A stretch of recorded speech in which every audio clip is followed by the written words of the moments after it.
Este é o Azul. Bem-vindos, bem-vindas a mais um episódio do Azul, o podcast do Público sobre ambiente, crise climática e sustentabilidade. Eu sou a Aline Flor, jornalista do Público. Hoje vamos falar sobre energia, como é que a consumimos, de onde vem e o que falta fazer no caminho para a neutralidade carbónica em Portugal. Serão as renováveis ou o hidrogênio verde que vão fazer a diferença nesta transição? Precisamos mesmo do nuclear ou do gás natural no nosso puzzle energético? Para nos ajudar a compreender o ponto em que estamos, vamos ouvir Carlos Santos Silva, professor em Ambiente e Energia do Instituto Superior Técnico e é também investigador do IN+, o Centro de Estudos em Inovação, Tecnologia e Políticas de Desenvolvimento. Professor, onde estamos a gastar tanta energia? Portugal, como qualquer país desenvolvido, em geral o consumo reparte-se em três partes mais ou menos iguais. Portanto, uma parte é nos transportes, outra parte é na indústria e a terceira parte, enfim, nós na área de energia designamos por serviços, mas corresponde basicamente aos setores económicos do comércio, dos serviços e do consumo nas residências. E, portanto, em todos os países, normalmente estas três partes são mais ou menos equivalentes. Em Portugal é um bocadinho mais nos transportes e na indústria e um bocadinho menos nos edifícios.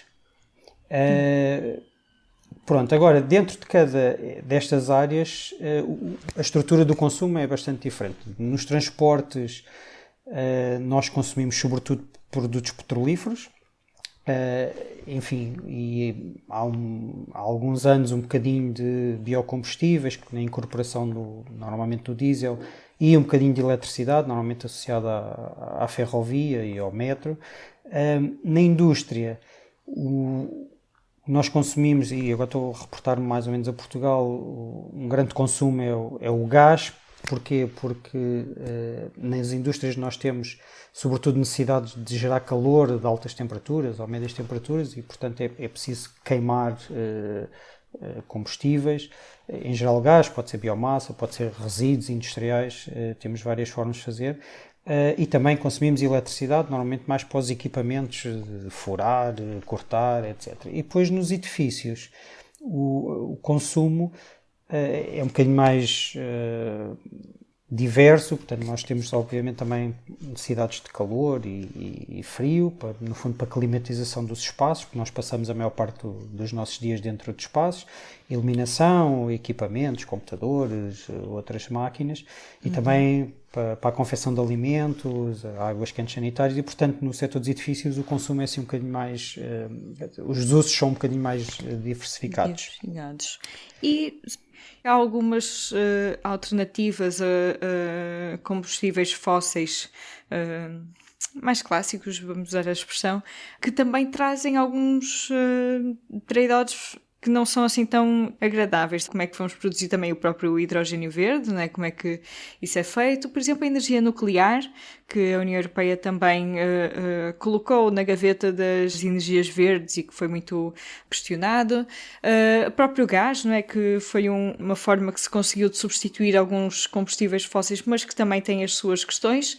Como é que vai ser este consumo destas alternativas que algumas pessoas não consideram que sejam mais verdes, controversas, não é?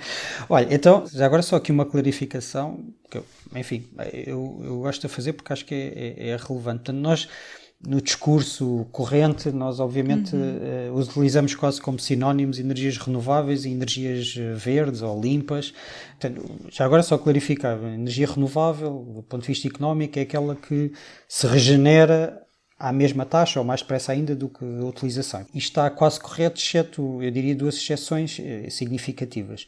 Uma é a biomassa, que de facto é uma energia renovável, mas do ponto de vista técnico ela nem é limpa ou verde, porque de facto também emite gases de efeito de estufa. O único, enfim, a vantagem dela é que de facto como esse carbono foi absorvido da atmosfera, portanto é considerado que tem ali um balanço neutro, não é? Um equilíbrio, mas mesmo assim, do ponto de vista local, tem emissões e acarretam uma série de problemas de saúde. Portanto, nos países em desenvolvimento, a Ásia, a África, quando eles utilizam biomassa, para cozinhar, para fazer outros usos de energia, de facto existem imensas doenças respiratórias, a mortalidade infantil associada a doenças respiratórias é enorme e, portanto, a biomassa por si tem alguns problemas para além da fonte, não é? Se calhar não... Por exemplo, a Suécia utiliza muito a biomassa, mas às tantas chegou a estar a importar biomassa do Brasil, etc. E isso, do ponto de vista ambiental, também tem as suas, enfim, as suas questões, não é? Portanto, a nuclear é a exceção contrária. Ela não é renovável, não é? Mas de facto ela é limpa do ponto de vista de gases de efeito de estufa. Tem depois também uma série de outros impactos ambientais. Relativamente à nuclear, a Agência Internacional de Energia, etc., tem sido muito clara. Vai ser muito difícil atingir as metas de descarbonização em 2050 sem uma parte importante de energia nuclear. Agora, do ponto de vista, vou dizer técnico, considerar a energia nuclear como uma energia verde, enfim, não penso que fosse incorreto, até porque há muitos países da União Europeia, a Finlândia, a França, que realmente têm uma utilização significativa de energia nuclear e não a vão abandonar. Tendo em conta todos os riscos, etc., pode ser e deve ser uma solução considerada. Agora, isso não quer dizer que, por exemplo, no caso português, que eu acho que haja muito espaço com as tecnologias atuais de nuclear. E a razão é técnica. As centrais nucleares, em geral, são centrais com alguma dimensão, estamos a falar de alguns gigawatts de potência, e que não são centrais que a gente possa, hoje utilizamos, amanhã estão desligadas, depois no dia a seguir utilizamos outra vez, e portanto, a semana passada nós tivemos a produzir eletricidade exclusivamente da hídrica e da eólica, não é? Portanto, se tivéssemos uma central nuclear, o que é que a gente fazia aquela produção? Era muito difícil. Portanto, eu acho que o nuclear, em termos europeus, faz sentido ser considerado como opção. No caso particular português, acho que não é uma solução. Relativamente ao hidrogênio, nós produzimos hidrogênio há décadas. O processo mais utilizado é o que se chama o steam reforming, ou reformação de vapor, que é um processo que é feito à custa da geração de calor e, portanto, utiliza em geral muito gás. Portanto, aqui o hidrogênio é uma solução importante para a descarbonização se realmente esse hidrogênio for produzido a partir de fontes limpas, neste caso o hidrogênio verde, ou então, enfim, como penso que chamam em França, se for de origem nuclear, seria o hidrogênio cor-de-rosa. Depois há aqui uma coloração dos diferentes níveis de hidrogênio. É o azul, se for utilizando de gás, mas um gás renovável. Portanto, o que eu acho que é importante, independentemente agora da coloração dele, é que de facto seja produzida a partir de fontes sustentáveis. Exato. Mas se calhar ia para outra palavra, uma expressão, na verdade, que também é muito usada e que se calhar também preciso descodificar e às vezes esclarecer o que é que quer dizer. Esta questão da transição energética. É um caminho que já está a ser feito há décadas, não é? Que é um caminho que também estava a pensar, Portugal é um bom aluno, mas também sempre muito puxado pelas diretivas europeias.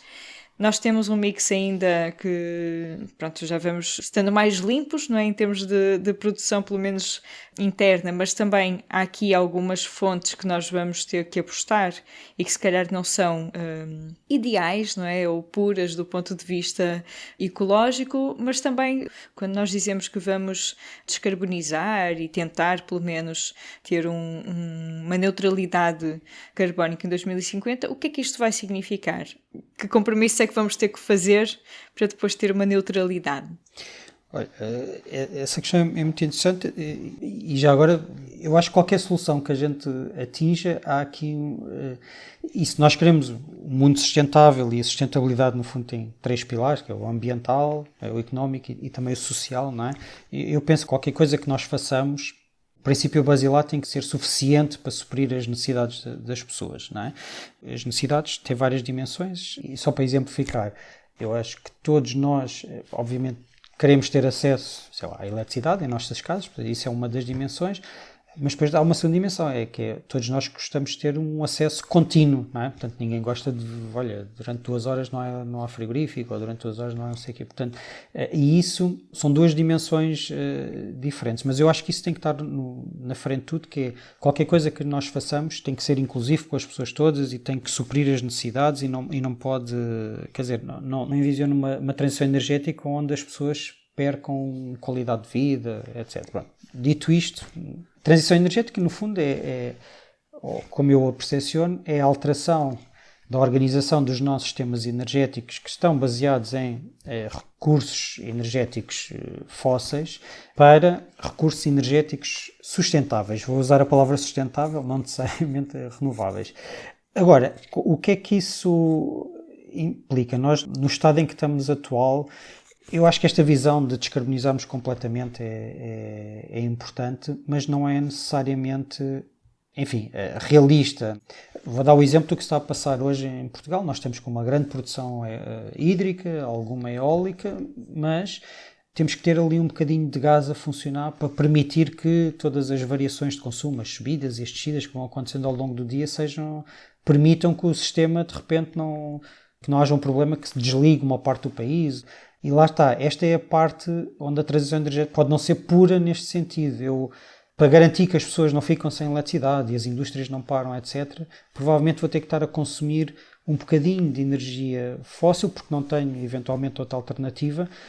No fundo, estou a fazer o balancear entre abdicar um bocadinho da componente ambiental, mas para reforçar a componente social, né, que permite que as pessoas não percam o acesso à eletricidade. Ou seja, quando nós também ouvimos apelos a zero combustíveis fósseis, na verdade é extremamente difícil nós de facto conseguirmos atender às outras necessidades com zero combustíveis fósseis, não é? Zero... E até fora da energia, portanto, se nós baníssemos completamente os produtos petrolíferos, vamos imaginar que seria possível, a partir de hoje não se utilizam mais, e nós até em termos energéticos eu penso que já conseguiríamos responder mais ou menos a esse desígnio do ponto de vista técnico, mas depois de repente ficávamos sem plásticos, sem uma série de materiais cuja origem é a partir do petróleo. E, portanto, o que eu acho é que essas soluções zero isto, zero aquilo, não são realistas, não é? E, portanto, isto vai ser sempre um jogo de contrabalanço, não é? Vou ter um bocadinho uma melhor condição ambiental, uma melhor condição social ou económica, não é? E mesmo as energias renováveis têm outros impactos. Temos a questão das hídricas, não é? Que, enfim, tem havido em vários países do mundo movimentos onde agora se tem, sei lá, no Brasil, estou-me a relembrar, onde já não é possível construir assim uma hídrica à toa, sem ter impacto. Quantas populações, como é que as populações vão ser... Sim, as barragens, não é? Com o impacto ambiental. Tem que se ambiental. deslocar, as barragens, etc. Mas mesmo as eólicas, não é? A gente pode cobrir serras de turbinas, mas depois, enfim, podem ter alguns impactos. O fotovoltaico, não é? Tem sido uma questão em Portugal. Podemos pôr muito fotovoltaico e precisamos, mas depois estamos a abater sobreiros e, portanto, todas as soluções mesmo as renováveis têm... Mesmo as baterias, não é? As baterias.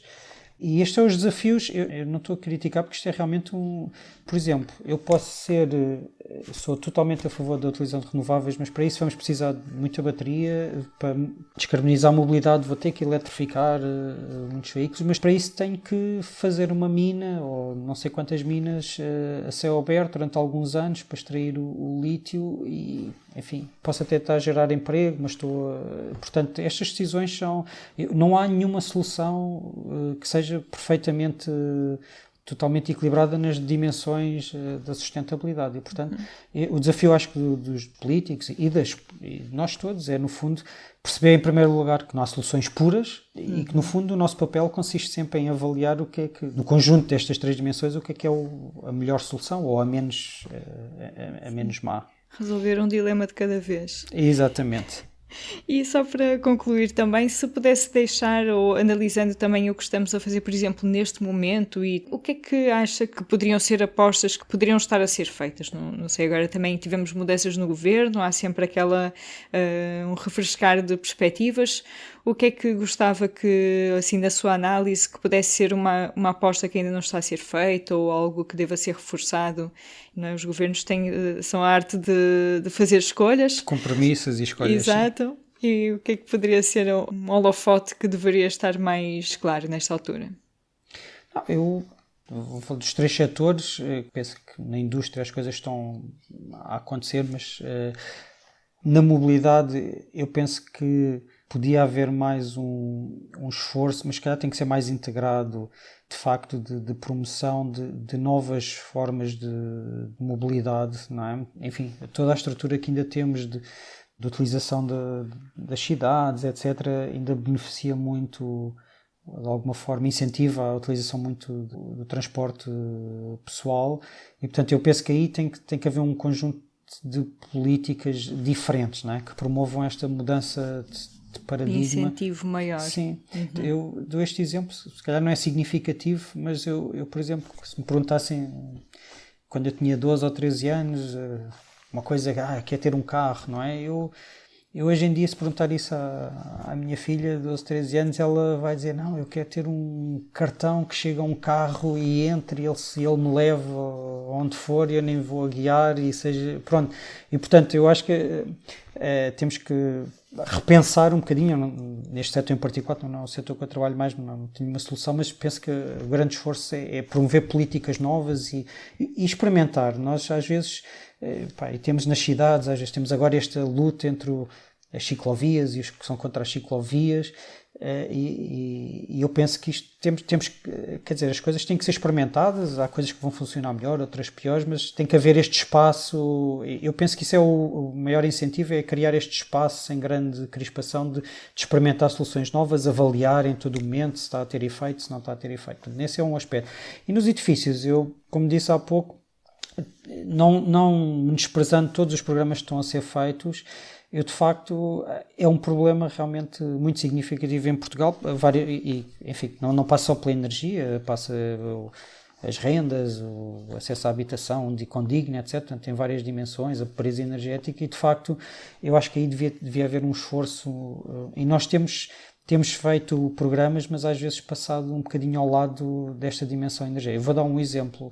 É verdade que Portugal nos últimos 5 anos, os centros urbanos de Lisboa, Porto e das várias cidades tiveram renovações muito significativas, mas de facto, se nós formos olhar para o lado energético dessas renovações, foi completamente desperdiçada essa oportunidade, não é? E fazer as renovações tendo em conta a eficiência energética, etc., não custam mais dinheiro.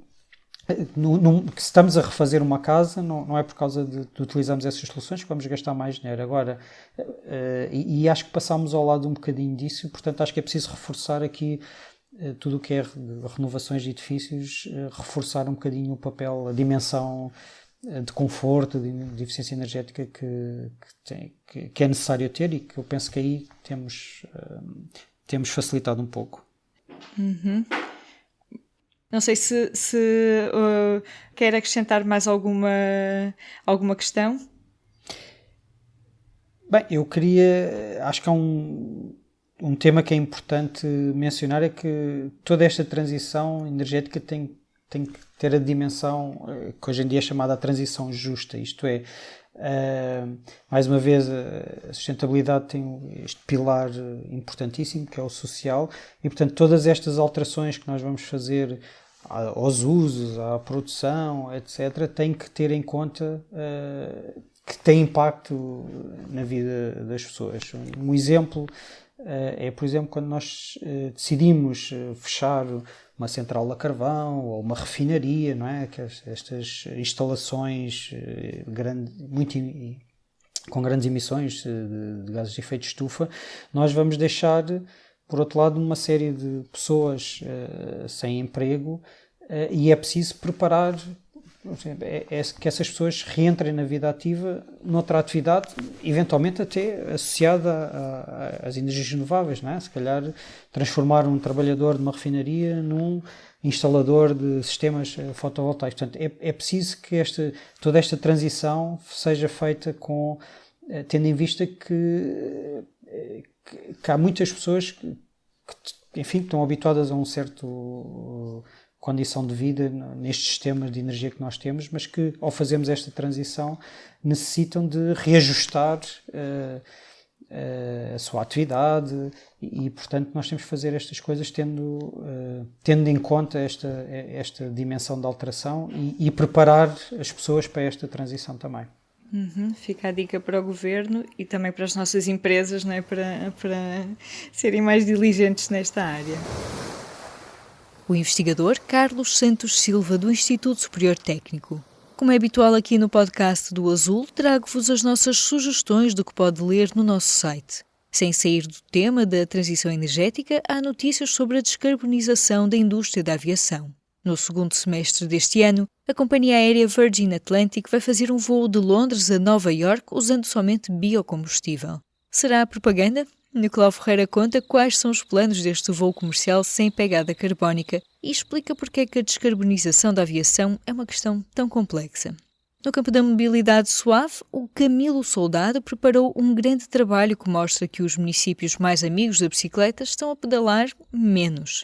Os censos de 2021 mostram que, com exceção das áreas metropolitanas, os territórios que eram mais favoráveis ao uso da bicicleta perderam utilizadores a um ritmo acelerado e viram o carro ganhar terreno. Os peritos em mobilidade avisam que dificilmente serão cumpridas as metas que foram estabelecidas pela Estratégia Nacional para a Mobilidade Ativa Ciclável para 2030. Entretanto, continuamos a ver os impactos da crise climática. 2022 foi um ano de vários recordes meteorológicos em Portugal e na Europa. Ao todo, 11 países europeus tiveram um ano mais quente desde que há registro, incluindo Portugal. Por cá, a temperatura média em 2022 subiu 1,35 graus. Leia o trabalho do Nicolau Ferreira sobre a nossa Europa cada vez mais quente no site do Azul. E para fechar, boas notícias de uma velha amiga. Estamos quase a fechar o buraco na camada de ozono. Já só faltam 40 anos. Andréia Azevedo Soares preparou um texto com perguntas e respostas sobre o nosso escudo protetor da Terra e como foi possível reverter os danos causados pela ação humana. Tudo isto para ler e explorar em público.pt/azul. Se gostou de ouvir este episódio, siga o podcast na sua aplicação preferida e dê-nos 5 estrelas. Se tiver sugestões de temas e entrevistas, envie para o e-mail aline.flor@publico.pt. O podcast Azul é editado por mim, Aline Flor, e volta daqui a 2 semanas. Até lá! O público fica